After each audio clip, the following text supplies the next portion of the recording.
Modern music में आप सभी का स्वागत है एक बार फिर से।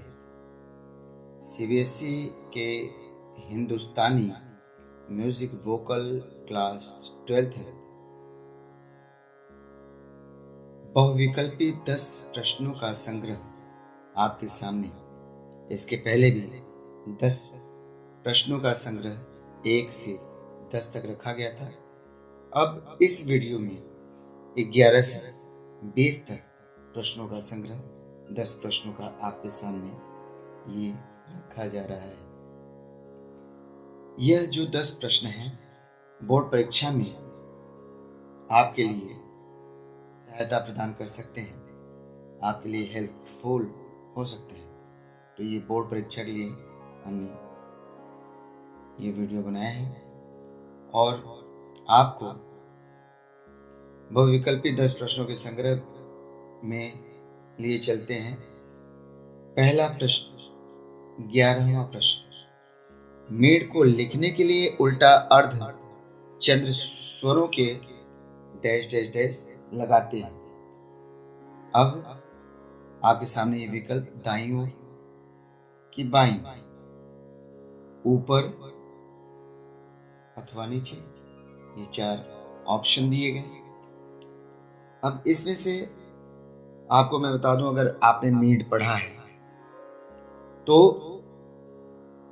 एक स्वर से दूसरे स्वर पर आवाज को बिना खंडित किए हुए जाने को मीड कहते हैं। और जैसे सा से म पर अगर हम जाएंगे तो सा से म पर उसके ऊपर, स्वरों के ऊपर उल्टा अर्ध चंद्र बनाते हैं और उसको मीड कहते हैं। तो इसमें सही कथन होगा, सही ऑप्शन होगा ग, ऊपर, स्वरों के ऊपर अर्धचंद्र लगाते हैं। दूसरा 12वां प्रश्न, सही कथन चुने। कोमल रे ग नी राग मालकोंस में प्रयोग होते हैं। या स्त्री तानपुरे का चौथा तार पीतल का होता है। तीसरा स्फुरित मूर्छना का प्रकार है और चौथा तान द्रुत लय में बोला जाता है। अब इन चारों कथनों में पहला कथन कोमल रे ग नी राग मालकोंस में प्रयोग होते हैं। अगर आपने राग मालकोंस का राग परिचय पढ़ा है तो आपने उसमें पढ़ा होगा कि राग मालकोंस में कोमल ग ध नी प्रयोग होता है, ना कि रे ग नी। इसलिए पहला कथन गलत है। स्त्री तानपुरे का चौथा तार पीतल का होता है। स्त्री हो या पुरुष, दोनों तानपुरे में चौथा तार पीतल का ही होता है। तानपुरे में 4 तार होते हैं। पहला तार स्त्री तानपुरे में लोहे का होता है और पुरुष तानपुरे में पीतल का होता है।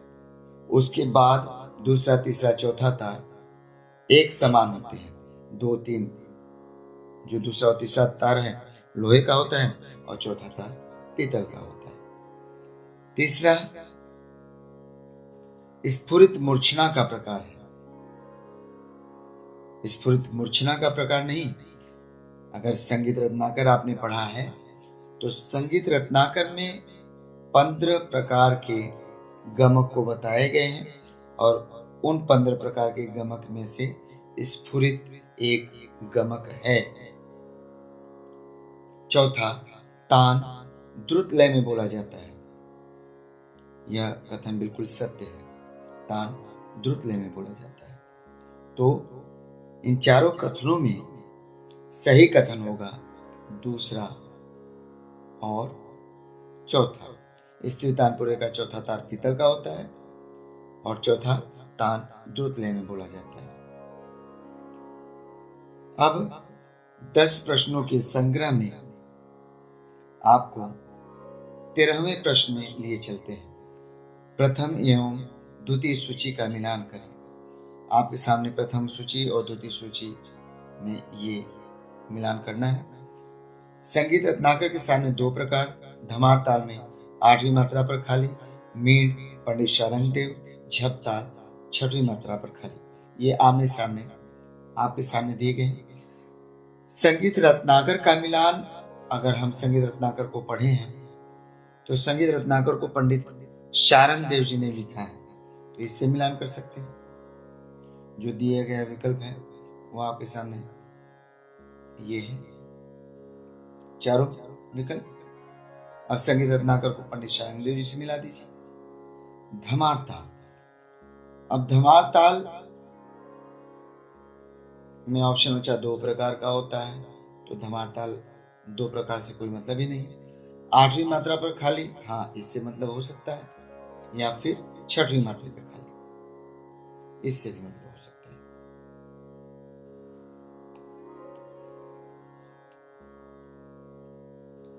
है। जैसा कि आपको बता दें कि धमार ताल में 14 मात्राएं होती हैं और 4 विभाग होते हैं, 5, 2, 3, 4, ये 4 विभाग होते हैं। और आपको मैं बता दूं कि 4 विभाग वाले जितने भी ताल हैं, तीसरे विभाग के पहले मात्रे पे खाली होता है। तो पहला विभाग अगर धमार ताल में 5 मात्रे का है, दूसरा विभाग 2 मात्रे का, तो 5, 2, 7 मात्रा, और तीसरे विभाग के पहले मात्रे पे खाली होगा, तो तीसरे विभाग का पहला मात्रा 5, 2, 7 के बाद 8वीं मात्रा होगी, और 8वीं मात्रा पर खाली धमार ताल में ही होगा। इसलिए धमार ताल को 8वीं मात्रा पर खाली से ही मिलाएंगे। मींड। मींड को 6वीं मात्रा पर खाली से मतलब ही नहीं है। मींड को अगर मिलाएंगे तो 2 प्रकार, क्योंकि मींड के 2 प्रकार हैं, अनुलोम और विलोम। सा से म पर अगर जाएंगे आरोही क्रम में तो यह अनुलोम होगा, और मध्य सा से मध्य म तक जाएंगे तो ये अनुलोम, और मध्य म से मध्य सा पर आएंगे मींड के माध्यम से तो विलोम मींड होगा। ये मींड के 2 प्रकार, अनुलोम मींड और विलोम मींड। झप ताल, एक ऑप्शन बचा 6वीं मात्रा पर खाली। झप ताल में भी 4 विभाग होते हैं, 10 मात्रा की ताल है, और इसमें जो 4 विभाग हैं, विभाग 2, 3, 2, 3 है। तो मैंने बताया कि जैसा कि तीसरे विभाग के पहली मात्रा पर खाली होता है, तो 2 और 3 5 हुआ, तीसरा विभाग 6वीं मात्रा हुआ, तो 6वीं मात्रा पे खाली है। इसलिए दिए गए विकल्प में सही विकल्प ग है। पहले का तीसरा, दूसरे का दूसरा, तीसरे का पहला और चौथे का चौथा।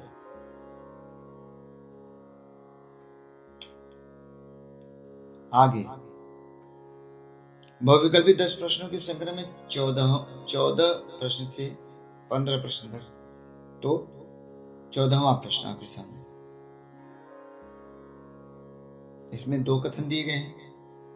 पहला, राग विवेकाध्याय को 10 विधि राग वर्गीकरण के नाम से भी जाना जाता है। दूसरा, संगीत रत्नाकर में ग्राम के 15 प्रकार बताए गए हैं। अब इसमें आपके सामने जो विकल्प हैं वो इस तरह से हैं, चारों विकल्प। कथन 1 और 2 दोनों गलत, कथन 1 सही और दूसरा गलत, कथन 1 और 2 दोनों सही, कथन 1 गलत और 2 सही। अब इसमें हम देखें तो राग विवेका अध्याय को 10 विधि राग वर्गीकरण के नाम से भी जाना जाता है।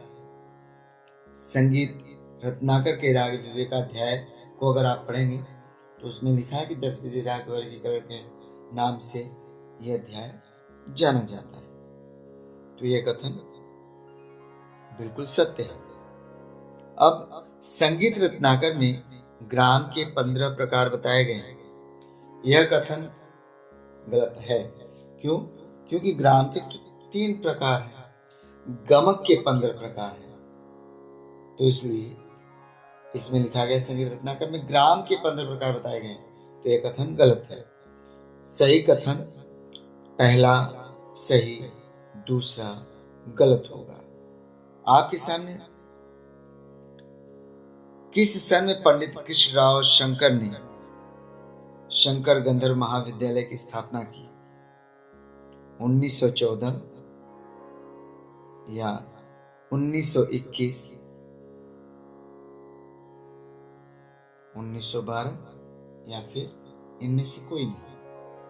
आपको मैं बता दूं कि पंडित कृष्णराव शंकर ने शंकर गांधर्व महाविद्यालय की स्थापना अपने पिताजी की स्मृति में 1914 में उन्होंने इसकी स्थापना की थी। तो आपके सामने ये 14 और 15 प्रश्न था। अब अगले प्रश्न की तरफ चलेंगे।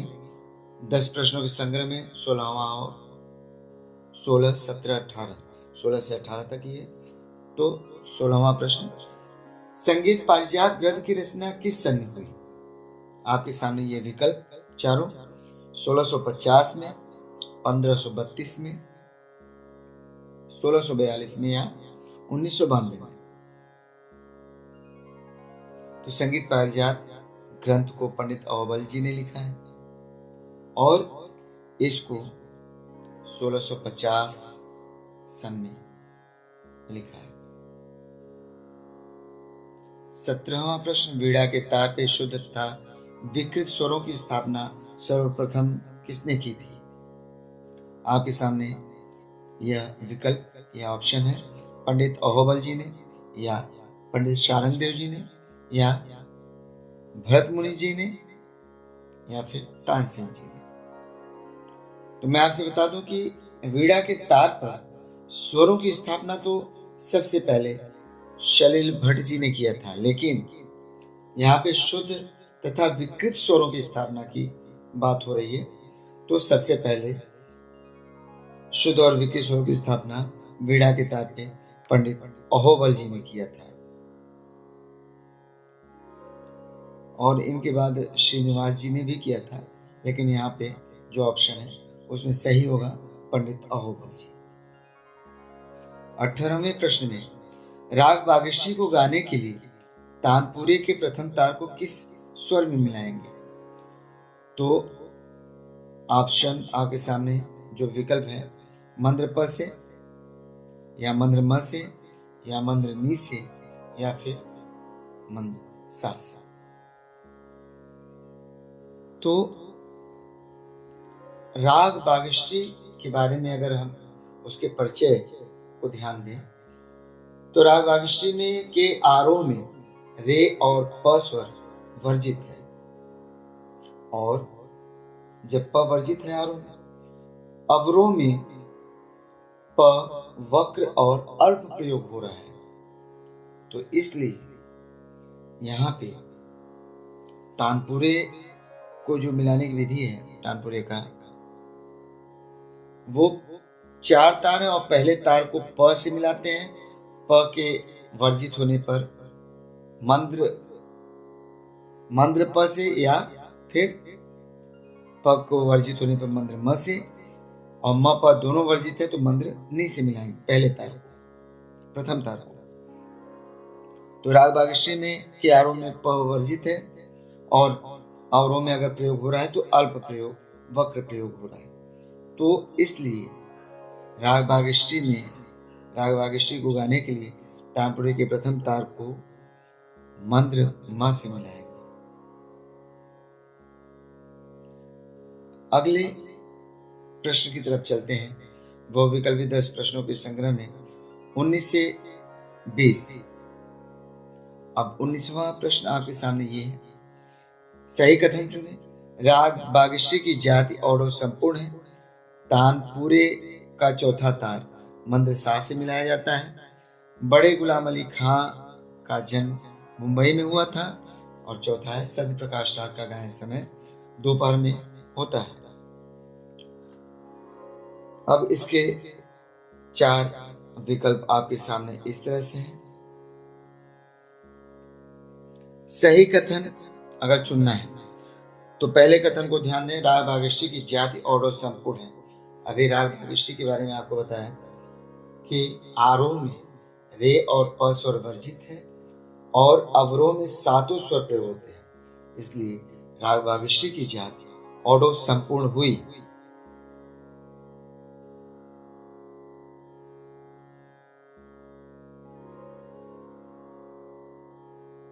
दूसरा कथन, तानपुरे का चौथा तार मंद सांस मिलाया जाता है। यह कथन भी सत्य है। तानपुरे का चौथा तार मंद सांस से ही मिलाया जाता है।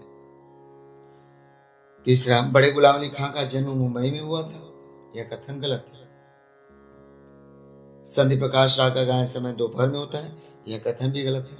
संधि प्रकाश राग का गायन समय प्रातःकालीन है 4 से 7 या सायंकालीन 4 से 7 है, तो यह कथन भी गलत है। तो सही जो कथन होगा वो राग वागश्री की जाति और संपूर्ण पहला और तानपुरा चौथा तार मंद सा से मिलाया जाता है दूसरा। पहला और दूसरा कथन सही होगा। अब 20वां प्रश्न, सही कथन चुने। राग भैरव में ग और नी स्वर कोमल प्रयोग होता है। दूसरा, तराना को द्रुत लय में गाया जाता है। तीसरा, प ब्रैकेट में लिखा गया है। इस स्वर को कण कहते हैं।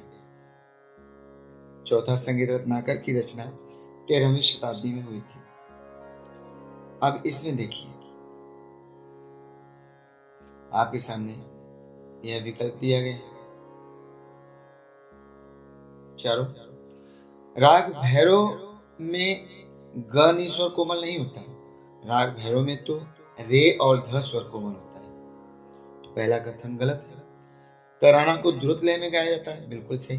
तराना को द्रुत लय में ही गाया जाता है और क्रमशः धीरे धीरे लय को बढ़ाया जाता है। प ब्रैकेट में लिखा है। इस स्वर को कण स्वर कहते हैं। यह कथन गलत है। ब्रैकेट वाले प को खटका स्वर बोलेंगे।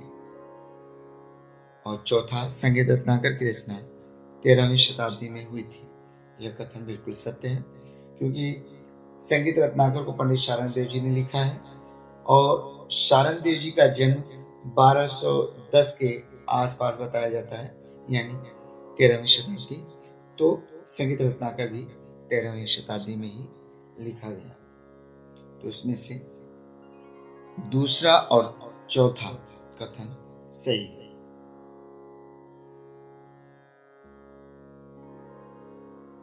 धन्यवाद।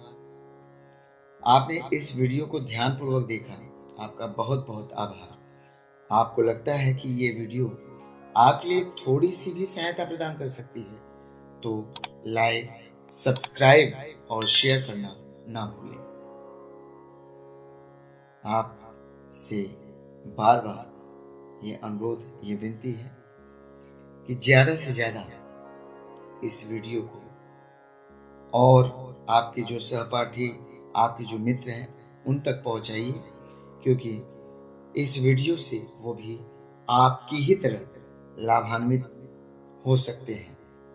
और मैंने आप सभी छात्रों के लिए, सभी छात्राओं के लिए यह वीडियो बहुत ही मेहनत से बनाया है और कई चीज़ों को ध्यान में रखते हुए बनाया है। तो आपसे भी निवेदन है कि इसको लाइक, और आपको जो अगला वीडियो चाहिए जिसके विषय में, वो चीज़ें आप कमेंट बॉक्स में लिख सकते हैं। और अगर आप इस चैनल पे पहली बार हैं तो सब्सक्राइब करना ना भूलें। धन्यवाद।